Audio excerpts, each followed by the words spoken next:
तस्य प्रपन्नाखिललोकपानाम् अवस्थितानाम् अनुशासने स्वे अर्थाय जातस्य यदुष्वजस्य वार्तां सखे कीರ್ತय ತೀರ್ಥಕೀರ್ತೆಯೇ. ಭಾಗವತದ 3ನೇ ಸ್ಕಂದದ 1ನೇ ಅಧ್ಯಾಯದ 45ನೇಯ ಮತ್ತು ಕೊನೆಯ ಶ್ಲೋಕ ಇದು. ಮಿತ್ರನಾದ ಉದ್ಧವನನ್ನ ವಿದುರ ಮಾತಾಡಿಸಿ ಹೇಳ್ತಿದ್ದಾನೆ, ತನಗೆ ಶರಣು ಬಂದಂಥ ಇಂದ್ರಾದಿ ಲೋಕಪಾಲಕರಿಗೂ ಈತ ಆಶ್ವಾಸನೆ ಕೊಟ್ಟಿದ್ದಾನೆ. ಹಾಗೆ ತಾನು ಬೆಳಕಿಗೆ ತಂದ ಅಪೌರುಷೇಯ ಶಾಸ್ತ್ರಗಳಾದ ವೇದಗಳು ಮತ್ತೆ ತಾನು ರಚಿಸಿದ ಪೌರುಷೇಯ ಗ್ರಂಥಗಳು ಇವುಗಳೆಲ್ಲವನ್ನು ಅವಲಂಬಿಸಿ ನಡೆಯುವಂಥವರು, ಪುರಾಣ ಇತಿಹಾಸಾದಿಗಳನ್ನು ಅವಲಂಬಿಸಿ ನಡೆಯುವಂತಹ, ಅದನ್ನ ಶ್ರವಣ ಮನನ ಧ್ಯಾನಗಳ ಮೂಲಕ ಜಿಜ್ಞಾಸೆಗೆ ಒಳಪಡಿಸಿ ನಡೆಯುವಂತಹ ಜನ ಏನಿದ್ದಾರೆ ಅವರಿಗೂ ಆಶ್ವಾಸನೆ ಕೊಟ್ಟಿದ್ದಾನೆ. ಭೂಭಾರವನ್ನ ಇಳುಹಲಿಕ್ಕೆ ತಾನೇ ಬರ್ತೇನೆ ಅಂತ ಹಾಗೆ ಆಶ್ವಾಸನೆ ಕೊಟ್ಟಂತೆ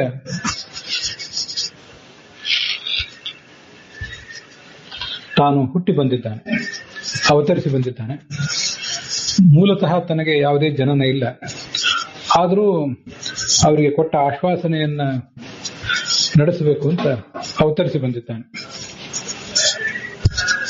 ಪುಣ್ಯ ಕೀರ್ತಿ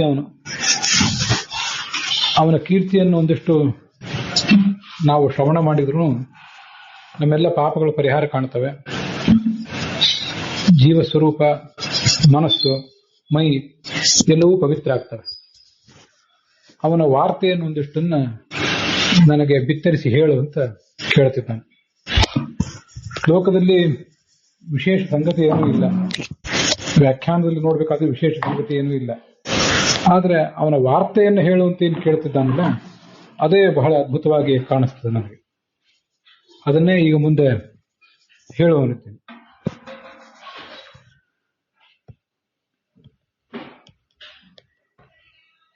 ಪ್ರಪನ್ನ ಅಂತಿದೆ. ಪ್ರಪನ್ನ ಅನ್ನುವ ಶಬ್ದಕ್ಕೆ ಯಾದವಾರರು ಅನಾದಿ ಕಾಲದಿಂದಲೂ ತನಗೆ ಶರಣಾಗತರಾಗಿರುವ ಇಂದ್ರಾದಿ ಲೋಕಪಾಲಕರು, ಇಂದ್ರ, ಅಗ್ನಿ, ಯಮ, ನಿರತಿ, ವರುಣ, ವಾಯು, ಕುಬೇರ, ಈಶಾನ, ಬ್ರಹ್ಮ, ಅನಂತ ಮೊದಲಾದ ಲೋಕಪಾಲಕರು, ಹಾಗೆ ತನ್ನ ಅನುಶಾಸನ ಶ್ರುತಿ ಸ್ಮೃತಿ ಹರೇರಾಜ್ಞೆ ಅಂತ ಏನು ಅನ್ಸ್ಕೊಂಡಿವೆ, ಹಾಗೆ ಶ್ರುತಿಗಳು ಮತ್ತೆ ಸ್ಮೃತಿಗಳು ಅಂದ್ರೆ ಪೌರುಷೇಯ ಗ್ರಂಥಗಳು, ಅವುಗಳನ್ನ ಅನುಸರಿಸಿ ನಡೆಯುವಂಥವರು, ಅದರಲ್ಲಿದ್ದ ವಿಧಿ ನಿಷೇಧಗಳನ್ನ ಅನುಸರಿಸುವಂಥವರು, ಅವುಗಳನ್ನ ಶ್ರವಣ ಮನನದ ಮೂಲಕ ಹಾಗೆ ಧ್ಯಾನದ ಮೂಲಕ ಅನುಸರಿಸ್ತಾ ಇರುವವರು. ಅದು ನಾನೊಂದು ಎಕ್ಸ್ಟ್ರಾ ಸೇರಿಸ್ಕೊಂಡಿದ್ದೇನೆ ಅದಕ್ಕೆ ಅರ್ಥ ಹೇಳುವಾಗ. ತನ್ನ ಅನುಶಾಸನ ಅನಿಸಿಕೊಂಡಿರುವ ಶ್ರುತಿ ಸ್ಮೃತಿಗಳಲ್ಲಿ ಇರುವವರು ಅಂದ್ರೆ ಅದನ್ನು ಜಿಜ್ಞಾಸೆ ಮಾಡುವವರು, ಅದು ಒಂದರ್ಥ.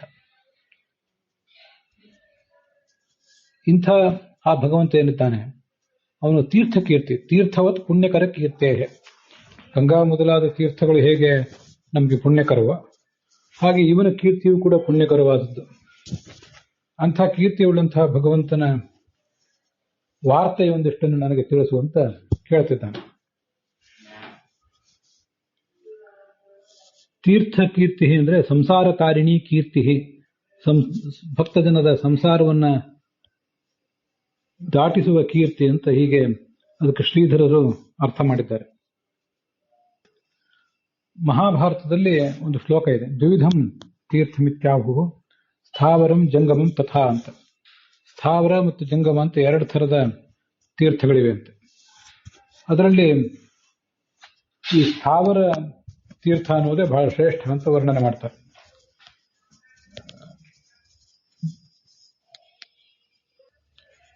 ನಾನು ಹೇಳುವಾಗ ಸ್ವಲ್ಪ ವ್ಯತ್ಯಾಸ ಮಾಡಿದೆ. ಜಂಗಮ ತೀರ್ಥ ಮತ್ತು ಸ್ಥಾವರ ತೀರ್ಥ ಅಂತ 2 ಥರ ಇದೆ. ಅದರಲ್ಲಿ ಈ ಸ್ಥಾವರ ತೀರ್ಥಕ್ಕಿಂತ ಜಂಗಮ ತೀರ್ಥವೇ ಬಹಳ ಶ್ರೇಷ್ಠ ಅಂತ ಹೇಳ್ತಾರೆ. ಸ್ಥಾವರ ತೀರ್ಥ ಅಂದ್ರೆ ಒಂದೇ ಕಡೆ ನೆಲೆ ಮಾಡಿಕೊಂಡು ನಿಂತಿರುವ ತೀರ್ಥ ಅಂತ ಅರ್ಥ. ಗಂಗೆ ಮೊದಲಾದ ನದಿಗಳು ಇವುಗಳನ್ನ ಸ್ಥಾವರ ತೀರ್ಥ ಅಂತ ಹೇಳ್ತಾರೆ. ಜಂಗಮ ತೀರ್ಥ ಅಂದರೆ ಜ್ಞಾನಿಗಳು, ಸತ್ಪುರುಷರು, ಯಾರ ಕುರಿತಾಗಿ ನಾವು ಶ್ರವಣ ಇತ್ಯಾದಿಗಳನ್ನು ಮಾಡಿದರೆ, ಅವರ ಚರಿತ್ರೆಯನ್ನು ಕೇಳಿದರೆ, ಯಾರ ಸೇವಾ ಮಾಡಿದರೆ ನಮಗೆ ಜ್ಞಾನ ಪ್ರಾಪ್ತ ಆಗಿ ಮುಕ್ತಿ ಲಾಭ ಆಗ್ತದೆ. ಅಂಥವರನ್ನ ಜಂಗಮ ತೀರ್ಥರು, ಸಂಚರಿಸುವ ತೀರ್ಥರು, ಭಕ್ತರ ಮನೆ ಮನೆಗಳಿಗೆ ಸಂಚರಿಸಿ ಅವರನ್ನು ಉದ್ಧರಿಸುವ ತೀರ್ಥರು ಅಂತ ಹೇಳ್ತಾರೆ. ಭಗವಂತನ ಕೀರ್ತಿ ಏನಿದೆ ಇದು ಕೂಡ ಒಂದು ಜಂಗಮ ತೀರ್ಥ, ಎಲ್ಲ ಕಡೆ ಸಂಚಾರ ಮಾಡುವ ಕೀರ್ತಿ ಇದು. ಕೀರ್ತಿ ಇದು ಎಲ್ಲ ಕಡೆ ಹರಡಿದೆ. ಅವನ ಸಂಕೀರ್ತನ, ಅವನ ನಾಮ ಸಂಕೀರ್ತನ ಅನ್ನೋದು ಎಲ್ಲ ಕಡೆ ಹರಡಿದೆ.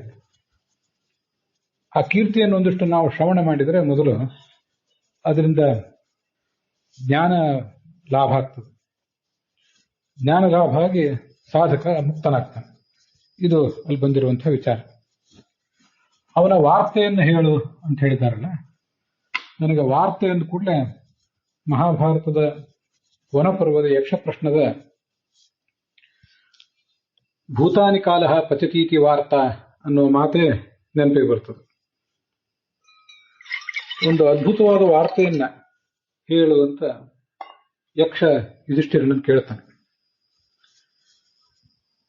ಅದಕ್ಕೆ ಭೂತಾನಿ ಕಾಲ ಪಚತೀತಿ ವಾರ್ತಾ, ಕಾಲ ಎಲ್ಲ ಭೂತಗಳನ್ನು ಪಚನ ಮಾಡುತ್ತಿದ್ದಾನೆ ಅನ್ನುವುದೇ ಒಂದು ದೊಡ್ಡ ವಾರ್ತೆ. ಇದಕ್ಕಿಂತ ದೊಡ್ಡ ವಾರ್ತೆ ಇನ್ನೇನೂ ಇಲ್ಲ ಅಂತ. ಅದರ ಪೂರ್ಣ ಶ್ಲೋಕ ಹೀಗಿದೆ: ಅಸ್ಮಿನ್ ಮಹಾಮೋಹಮಯೇ ಕಟಾಹೇ ಸೂರ್ಯಾಗ್ನಿನ ರಾತ್ರಿ ದಿವೇಂಧನೇನ ಮಾಸತ್ತು ದರ್ವಿ ಪರಿಘಟ್ಟನೇನ ಭೂತಾನಿ ಕಾಲ ಪಚರೀತಿ ವಾರ್ತಾ ಅಂತ. ಮಹಾಮೋಹ, ನಮ್ಮೆಲ್ಲರ ಮಹಾಮೋಹದಿಂದ ನಮಗೆ ಈ ಬ್ರಹ್ಮಾಂಡದಲ್ಲಿ ಜನ್ಮ ಬಂದಿದೆ. ಮಹಾಮೋಹದಿಂದ ಹುಟ್ಟಿರುವುದು ಈ ಬ್ರಹ್ಮಾಂಡ, ಅಥವಾ ಮಹಾಮೋಹವೇ ಬ್ರಹ್ಮಾಂಡ ಅಂತ ತಿಳ್ಕೋಬಹುದು. ಅಸ್ಮಿನ್ ಮಹಾಮೋಹಮಯೇ ಕಟಾಹೆ. ಕಟಾಹ ಅಂದ್ರೆ ಒಂದು ಕಡಾಯಿ. ಈ ಒಂದು ಕಡಾಯಿಯಲ್ಲಿ, ಬ್ರಹ್ಮಾಂಡವೆಂಬ ಕಡಾಯಿಯಲ್ಲಿ ಒಂದು ದೊಡ್ಡ ಅಡಿಗೆಯ ಸಿದ್ಧತೆ ನಡೆದಿದೆ. ಅಲ್ಲಿ ಅಗ್ನಿ ಯಾರು? ಅಡಿಗೆ ಮಾಡ್ಬೇಕಾದ್ರೆ ಅಗ್ನಿ ಬೇಕು, ನಮಗೆಲ್ಲ ಗೊತ್ತಿದೆ. ಸೂರ್ಯ ಅನ್ನುವುದೇ ಅಗ್ನಿ. ಮತ್ತೆ ಅದಕ್ಕೆ ಇಂಧನ ಯಾವುದು? ಉರುವಲು, ಫ್ಯೂಯಲ್ ಯಾವುದಂದ್ರೆ ರಾತ್ರಿ ದಿವೇಂಧನೇನ, ಹಗಲು ರಾತ್ರಿಗಳೇ ಅದಕ್ಕೆ ಇಂಧನ. ಆ ಹಗಲು ರಾತ್ರಿಗಳೆಂಬ ಇಂಧನಗಳನ್ನ, ಉರುವಲನ್ನು ಉಪಯೋಗ ಮಾಡಿ ಸೂರ್ಯವೆಂಬ ಅಗ್ನಿ ಉರಿತಾ ಇದೆ. ಆ ಬ್ರಹ್ಮಾಂಡವೆಂಬ ಕಡಾಯಿಯಲ್ಲಿ ಅಡಿಗೆ ಮಾಡಲಿಕ್ಕೆ ಅದು ಸಹಾಯ ಮಾಡ್ತದೆ.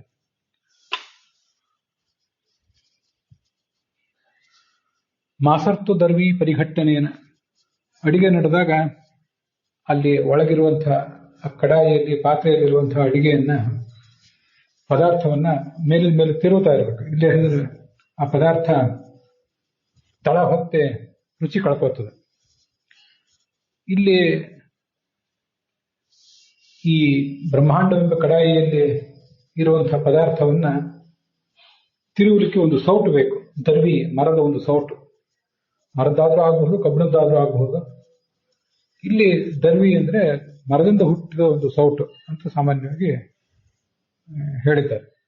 ದರ್ವಿ ಅಂದ್ರೆ ಮರದ ಸೌಟು ಇರಬಹುದು, ಆದರೆ ಕಬ್ಬಿಣದ ಸೌಟು ಆಗಬಹುದು. ದರ್ವಿ ಎಂಬ ಶಬ್ದಕ್ಕೆ ಮರದ ಸೌಟು ಅಂತ ಅರ್ಥ. ಅಂತೂ ಒಂದು ಸೌಟು ಬೇಕು. ಮಾಸ, ಚೈತ್ರಾದಿ ಮಾಸಗಳು ಮತ್ತು ಋತುಗಳು, ವಸಂತ ಗ್ರೀಷ್ಮ ಮೊದಲಾದ ಋತುಗಳು, ಇವೇ ಅದಕ್ಕೊಂದು ಸೌಟು. ಆ ಸೌಟನ್ನು ಉಪಯೋಗ ಮಾಡಿ ಅದನ್ನು ಪರಿಘಟ್ಟನೆಯನ್ನು ಚೆನ್ನಾಗಿ ತಿರುಗುತ್ತಾ ಇದ್ದಾನೆ. ಕೆಳಗಿದ್ದ ಮೇಲೆ, ಮೇಲೆ ಕೆಳಗೆ ಮಾಡ್ತಿದ್ದಾನೆ ಆ ಒಳಗಿರುವ ಪದಾರ್ಥವನ್ನು. ಕಾಲ ಪಚತಿ, ಕಾಲ ಎಂಬುವನೇ ಇಲ್ಲಿ ಅಡಿಗೆ ಮಾಡುವ ವ್ಯಕ್ತಿ. ಆ ಕಾಲ ಅಂದ್ರೆ ಈ ಸ್ವಯಂ ಭಗವಂತ, ಕಾರಣಾತ್ಮನ ಭಗವಂತ. ಅವನು ಆ ಕಡಾಯಿ, ಬ್ರಹ್ಮಾಂಡವೆಂಬ ಕಡಾಯಿಯೊಳಗೆ ಬೇಯಿಸ್ತಿರುವುದು ಭೂತರನ್ನ. ನಾವೆಲ್ಲ ಜೀವರೇಣಿದ್ದೇವೆ, ನಮ್ಮೆಲ್ಲರನ್ನೂ ಇಲ್ಲಿ ಅವರು ಬೇಯಿಸ್ತಿದ್ದಾರೆ. ಇಲ್ಲಿ ಮುಕ್ತಿಯೋಗ್ಯರಾದ ಸಾತ್ವಿಕರಿದ್ದಾರೆ, ಭಗವಂತನ ಭಕ್ತರು, ಭಕ್ತರೂ ಅಲ್ಲದ ದ್ವೇಷಗಳೂ ಅಲ್ಲದ ನಿತ್ಯ ಸಂಸಾರಿಗಳು ಇಲ್ಲೇ ಇದ್ದಾರೆ. ಭಗವಂತನನ್ನು ಭಾಗವತರನ್ನು ಪರಿಪರಿಯಾಗಿ ದ್ವೇಷಿಸಿ ದುರ್ಗತಿಗೆ ತಮ್ಮ ಮಾರ್ಗ ಸುಗಮ ಮಾಡಿಕೊಳ್ತಾ ಇರುವಂತಹ ತಾಮಸರಿದ್ದಾರೆ. ಅವರೆಲ್ಲರೂ ಇಲ್ಲಿ ಭೂತಗಳೇ.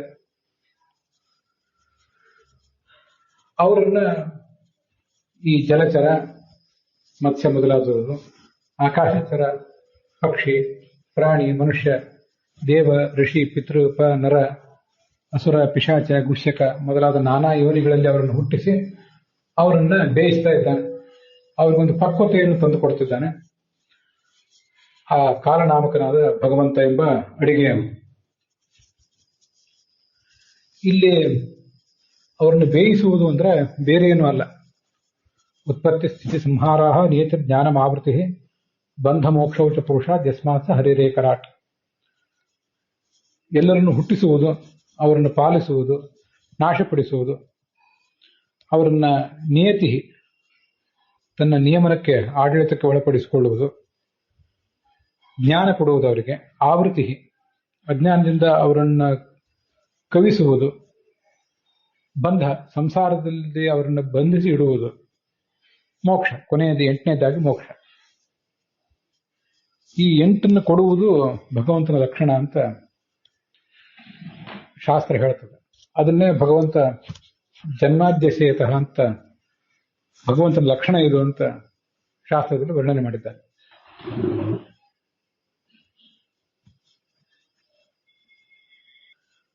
ಬ್ರಹ್ಮಸೂತ್ರದಲ್ಲಿಯೂ ಜನ್ಮ ಮೊದಲಾದದ್ದು ಆ ಭೂತರಿಗೆ, ಜೀವರಿಗೆ ಸಂಬಂಧಪಟ್ಟದ್ದು ಅಂತ ಹೇಳ್ತಾರೆ.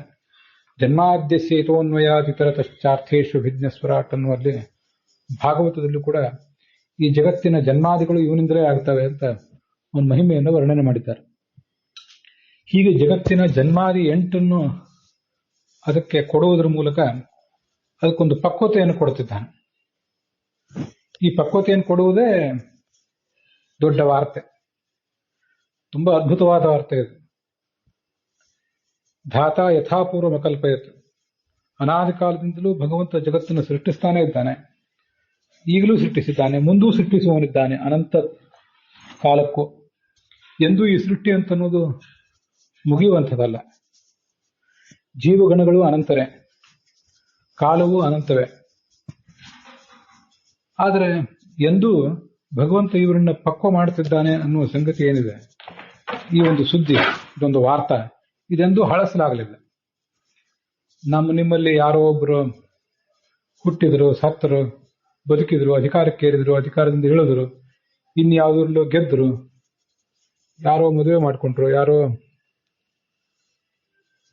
ಮಾಡಿಕೊಂಡ ಮದುವೆಗೆ ವಿಚ್ಛೇದನ ತಂದುಕೊಂಡ್ರು ಅಂತ ಏನೆಲ್ಲ ರಮ್ಯವಾದ ಸಂಗತಿಗಳನ್ನ ಎಷ್ಟು ದಿವಸ ಹೇಳಿದ್ರು, ಕೆಲವು ಕಾಲದ ನಂತರ ಆ ಸುದ್ದಿ ಹಳಸಲಾಗ್ತದೆ. ಮತ್ತೆ ಹೊಸ ಸುದ್ದಿಗಾಗಿ, ಬ್ರೇಕಿಂಗ್ ನ್ಯೂಸ್ಗಾಗಿ ಜನ ಚಡ್ಪಡಿಸ್ತಿರ್ತಾರೆ. ಕೆಲಸಕ್ಕೆ ಬಾರದ ಸುದ್ದಿಗಳನ್ನೇ ಬ್ರೇಕಿಂಗ್ ನ್ಯೂಸ್ ಅಂತ ನಮಗೆ ಗುಣಪಡಿಸುವಂಥ ವ್ಯವಸ್ಥೆಯು ಕೂಡ ನಾವಿರುವ ಕಾಲದಲ್ಲಿ ಚೆನ್ನಾಗೇ ಇದೆ. ಆ ಕೆಲಸಕ್ಕೆ ಬಾರದ ಸಂಗತಿಗಳನ್ನ ಅದ್ಭುತವಾದ ಸಂಗತಿ ಅಂತ ನಾವು ಬಾಯಿ ಚಪ್ಪರಿಸಿಕೊಂಡು ಅನುಭವಿಸಿ ನಮ್ಮ ಸಮಯ, ಶಕ್ತಿ ಎಲ್ಲವನ್ನು ಹಾಳು ಮಾಡ್ಕೊತಿದ್ದೇವೆ. ಅದರ ಬದಲು ಭಗವಂತ ಅನಾದಿ ಕಾಲದಿಂದ ಅನಂತ ಕಾಲದವರೆಗೆ ಈ ಎಲ್ಲ ಭೂತಗಳ ಉತ್ಪತ್ತಿ, ಸ್ಥಿತಿ, ಸಂಹಾರ ಮೊದಲಾದವುಗಳನ್ನು ಮಾಡುತ್ತಿದ್ದಾನೆ ಅಂತ ತಿಳ್ಕೊಂಡ್ರೆ ಇದೊಂದು ಎಂದಿಗೂ ಹಳಸಲಾಗದ ಸುದ್ದಿ. ಆ ಸುದ್ದಿಯನ್ನು ಹೇಳಲಿಕ್ಕೆ, ಆ ವಾರ್ತೆಯನ್ನು ಹೇಳಲಿಕ್ಕೆ ಹೊರಟದ್ದೇ ವೇದಾದಿಗಳು. ಮತ್ತೆ ಮಹಾಭಾರತ, ಮುನು ರಾಮಾಯಣ, ಪಂಚರಾತ್ರ ಮೊದಲಾದ ಇತಿಹಾಸಗಳು, ಭಾಗವತ ಮೊದಲಾದ 18 ಪುರಾಣಗಳು. ಆ ವಾರ್ತೆಯನ್ನು ಕೇಳುವುದಕ್ಕಾಗಿ ಈ ಗ್ರಂಥಗಳ ಅಧ್ಯಯನ ಆಗಬೇಕು. ಆ ವಾರ್ತೆಯನ್ನು ಕೇಳಿದ್ರಿಂದಲೇ ತತ್ವಜ್ಞಾನ ಆಗ್ತದೆ, ಮುಂದೆ ಮನುಷ್ಯ ಮುಕ್ತನಾಗ್ತಾನೆ. ಕೃಷ್ಣನ ವಾರ್ತೆಯನ್ನು ಹೇಳು ಅಂತ ಹೇಳಿದಾಗ ಕೃಷ್ಣನು ಕೂಡ ಈ ಜಗತ್ತಿನಲ್ಲಿ ಹುಟ್ಟಿದಾರ್ಭ್ಯ ಮಾಡಿದ್ದು ಇದನ್ನೇ. ಕೆಲವರನ್ನು ಹುಟ್ಟಿಸಿದ, ದೊಡ್ಡ ಪ್ರಮಾಣದಲ್ಲಿ ಅವನು ಸಂತಾನೋತ್ಪಾದನೆ ಮಾಡಿದ. ಅವನಿಗೆ 11,77,189 ಮಕ್ಕಳಿದ್ರು, 16,108 ಜನರು ಪತ್ನಿಯರಲ್ಲಿ. ಆ 16,108 ಜನ ಪತ್ನಿಯರಲ್ಲಿ 11 ಮಕ್ಕಳಂತೆ 1,77,188 ಮಕ್ಕಳಿದ್ರು. ಕುಬ್ಜ ಅವನಿಗೆ ಗಂಧದ ಸೇವೆ ಕೊಟ್ಟವಳು, ಅವಳಲ್ಲೊಬ್ಬ ಮಗ ಇದ್ದ. ಇನ್ನ ನಾರಾಯಣ ಸೈನ್ಯ ಅಂತ ಕರೆಸ್ಕೊಂಡಿರುವಂತಹ 10 ಲಕ್ಷ ಜನದ ದೊಡ್ಡ ಒಂದು ನಾರಾಯಣ ಬೆಟಾಲಿಯನ್ನೇ ಅವನಿಂದ ಹುಟ್ಟಿತ್ತು. ಎಲ್ಲ ಸೇರಿ 10,77,189 ಜನ ಉತ್ಪತ್ತಿ ಮಾಡಿದ. ಅವರನ್ನು ಪಾಲಿಸಿದ, ತನ್ನ ಮಕ್ಕಳನ್ನು ಪಾಲಿಸಿದ, ಮೊಮ್ಮಕ್ಕಳನ್ನ, ಮರಿಮಕ್ಕಳನ್ನ, ಬೇರೆಯವರ ಮಕ್ಕಳನ್ನ, ದೊಡ್ಡವರನ್ನು, ಹಿರಿಕಿರಿಯರು ಎಲ್ಲರನ್ನೂ ಪಾಲಿಸಿದ, ಎಲ್ಲರನ್ನೂ ನಾಶಪಡಿಸಿದ. ತನ್ನವರೇ ಆದ ಯಾದವರನ್ನು ಕೂಡ ಕೊನೆಗೊಂದು ಕಾಲಕ್ಕೆ ನಾಶಪಡಿಸ್ತಾನೆ. ತನ್ನವರೇ ಆದ ಪಾಂಡವರನ್ನು, ತನ್ನವರಲ್ಲದ ಕೌರವರನ್ನಂತೂ ನಾಶಪಡಿಸಿಯೇ ಪಡಿಸ್ತಾನೆ. ನಿಯತಿ ಸ್ವಯಂ ಪರಮಾತ್ಮ ನಾರಾಯಣ ಪರಬ್ರಹ್ಮ ಹೇಗೆ ಎಲ್ಲರನ್ನೂ ನಿಯತಿಗೆ ಒಳಪಡಿಸುತ್ತಾನೋ, ಇಡೀ ಕೃಷ್ಣಾವತಾರದಲ್ಲಿ ಎಲ್ಲರನ್ನೂ ತನ್ನ ಹತೋಟಿಯಲ್ಲಿ ಇಟ್ಕೊಂಡಿದ್ದಾನೆ. ಜ್ಞಾನ ಕೊಟ್ಟಿದ್ದಾನೆ ಕೃಷ್ಣ ಅರ್ಜುನನಿಗೆ ಭಗವದ್ಗೀತೆಯಲ್ಲಿ. ಅದಾದ್ಮೇಲೆ ಅನುಗೀತೆ ಹೇಳಿದ್ದಾನೆ. ಭೀಷ್ಮನಿಗೆ ಪ್ರೇರಣೆ ಕೊಟ್ಟು ಅವನ ಮೂಲಕ ಶಾಂತಿ ಪರ್ವ, ಅನುಶಾಸನ ಪರ್ವಗಳನ್ನು ಬೋಧಿಸಿದ್ದಾನೆ ಈ ಜಗತ್ತಿಗೆ. ಆವೃತ್ತಿ ಅಜ್ಞಾನವನ್ನು ಕೊಟ್ಟಿದ್ದಾನೆ ದುರ್ಯೋಧನ ಮೊದಲಾದವರಿಗೆ. ಮತ್ತೆ ತಾನೊಬ್ಬ ಸಾಮಾನ್ಯ ಮನುಷ್ಯ ಅನ್ನುವ ಭ್ರಮೆ ಬರುವಂತೆ ನಡೆದುಕೊಂಡಿದ್ದಾನೆ. ಅದು ಒಂದು ಆವರಣವೇ. ಎಲ್ಲರನ್ನೂ ಪಾಲಿಸಿದ್ದಾನೆ, ಎಲ್ಲರನ್ನೂ ನಿಯಮಿಸಿದ್ದಾನೆ. ಸ್ಥಿತಿ ಆಯಿತು, ನಿಯತಿ ಆಯಿತು, ಜ್ಞಾನ, ಆವೃತ್ತಿ, ಬಂಧ ಮತ್ತು ಮೋಕ್ಷ. ಸಂಸಾರ ಬಂಧನಕ್ಕೆ ನಿರ್ದಿಷ್ಟವಾಗಿ ಕೃಷ್ಣನ ರೂಪದಿಂದ ಅವನೇನೂ ಮಾಡಿಲ್ಲ. ಮೂಲ ರೂಪದ ಭಗವಂತನೇ ಸಂಸಾರದಲ್ಲಿ ನಮ್ಮೆಲ್ಲರನ್ನೂ ಕಟ್ಟಿ ಹಾಕಿದ್ದಾನೆ. ಅದು ಸರಿ.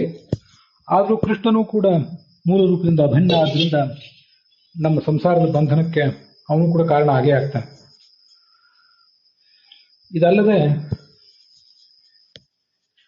ಎಲ್ಲರ ಮೋಕ್ಷಕ್ಕೆ ಭಗವಂತ ಹೇಗೆ ಪಂಚರೂಪನಾದ ವಾಸುದೇವ, ಸಂಕೃಷ್ಣ, ಪ್ರದ್ಯುಮ್ನ, ಅನಿರುದ್ಧ ರೂಪದ ಭಗವಂತ ಎಲ್ಲರ ಮೋಕ್ಷಕ್ಕೆ ಕಾರಣ ಆಗ್ತಾನೆ, ಹಾಗೆ ಕೃಷ್ಣನೂ ಕಾರಣ ಆಗ್ತಾನೆ ಮೋಕ್ಷಕ್ಕೆ. ಮತ್ತೆ ಅವನು ಈ ಜಗತ್ತಿನಲ್ಲಿ ತಾನು ಕೃಷ್ಣನಾಗಿದ್ದಾಗ ಯಾರನ್ನಾದ್ರೂ ಬಂಧೀಖಾನೆಯಲ್ಲಿ, ಜೈಲಿನಲ್ಲಿ ಇಟ್ಟಿದ್ನೋ ಇಲ್ಲೋ ಗೊತ್ತಿಲ್ಲ. ಆದರೆ ತನ್ನ ಮಾಯೆಯ ಬಂಧನದಲ್ಲಂತೂ ಇಟ್ಟಿದ್ದ. ಮೋಕ್ಷ ಜೈಲಿನಿಂದ ಬಿಡುಗಡೆ ಮಾಡಿದ್ದಂತೂ ತನ್ನ ತಂದೆ ತಾಯಿಂದರನ್ನೇ ಮಾಡಿದ್ದಾನೆ. ಮತ್ತೆ ಎಷ್ಟೋ ಜನ ರಾಜರನ್ನ ಬಂದೀಖಾನೆಯಿಂದ ಬಿಡುಗಡೆ ಮಾಡಿ ಜರಾಸಂಧನ ಸೆರೆಯಿಂದ, ಜರಾಸಂಧನ ಭಯದಿಂದ ಅವರನ್ನು ಮುಕ್ತಗೊಳಿಸಿದ್ದಾನೆ. ಇವೇ ಉತ್ಪತ್ತಿ, ಸ್ಥಿತಿ, ಸಂಹಾರ, ನಿಯತಿ, ಜ್ಞಾನ, ಆವೃತ್ತಿ, ಬಂಧ, ಮೋಕ್ಷ. ಇವೇ ವಾರ್ತೆ. ಈ ವಾರ್ತೆಯನ್ನು ಹೇಳು, ಒಟ್ಟಾರೆ ಕೃಷ್ಣನ ಮಹಿಮೆಯನ್ನು ಹೇಳು ಅಂತ ಕೇಳಿದಂತಾನೆ. ಅದರಿಂದ ನನಗೆ ವಾರ್ತೆ ಅಂದಾಗ ಇದೆಲ್ಲವೂ ನೆನಪಿಗೆ ಬಂತು. ಅದನ್ನು ನಿಮ್ಮ ಎದುರಿಗೆ ಹಂಚಿಕೊಂಡಿದ್ದೇನೆ. ಅಲ್ಲಿಗೆ ಈ ಭಾಗ ಸಮಾಪ್ತ ಆಗಿದೆ. 45ನೇ ಶ್ಲೋಕ ಮತ್ತು ಈ ಅಧ್ಯಾಯವು ಕೂಡ ಸಮಾಪ್ತವಾಗಿದೆ.